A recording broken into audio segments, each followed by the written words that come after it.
Hello, everybody. I haven't done a live YouTube stream in a while. I look like a mess, I know, but our stores are opening up this week in where I live in Ontario. So hopefully I might get a foo-foo cut because I need it, and I don't have to wear this stupid cap. Anyways, at least I have hair. So let's go on about what's not being talked about that I'm seeing a lot of news on, the digital yuan from China. They're rolling this thing out. It's going to be in full-on currency in the next little bit. We've not talked about India is going to be another big factor. And then when you look at all the most recent news with all the crappy things that the U.S. Federal Reserve are pulling off in terms of no, there's no inflation, it's transitory BS, and other lies, manipulation. One thing that's not being considered with all this printing money is that there's something called interest, and those bondholders expect to be paid.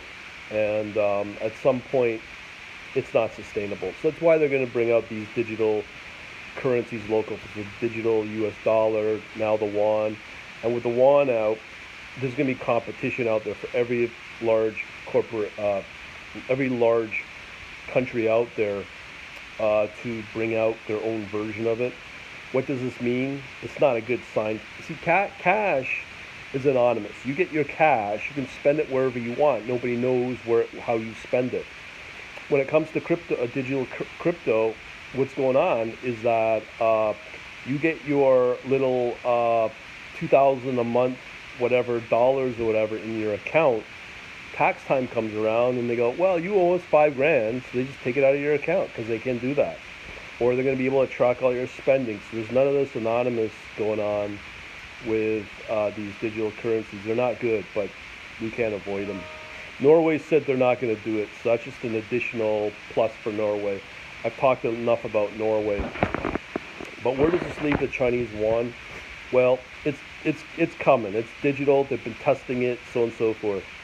What needs to be factored in is the digital yuan is very important. It's going to have major impact on the overall crypto land space of the world.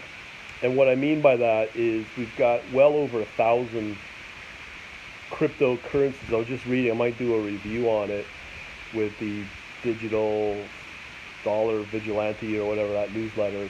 Some really good stuff in it. But at the end of the day, when you read one of these issues, it's very overwhelming to know what coin, what project, what blockchain to support and invest in. It's like penny stocks. They can be easily manipulated. And with that in mind, everybody and their dog is wanting to do it. The problem is they're all going to go away. Like, they're not going to serve a real purpose because of regulation. It's the regulation that's going to drive the future of crypto.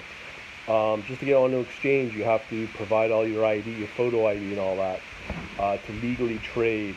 You could do it in the underground, but you could lose your crypto.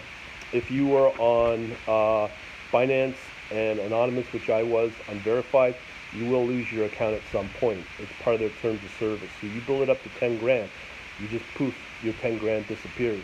So you have to be fully aboard, verified, the whole 9 yards. And the digital yuan and eventually the digital dollar, whatever it's going to be, is going to affect that.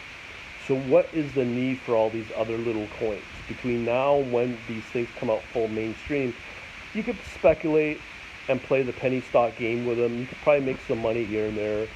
And as long as the exchange allows you to withdraw, that's all fine to do that. But in the next few years, I think you will notice a lot of these coins will disappear. They will serve no purpose because, unfortunately, we are moving into a more controlled world with the vision of Bitcoin and all that. With Bitcoin it's not seeing its original vision of anonymity, we're not seeing that.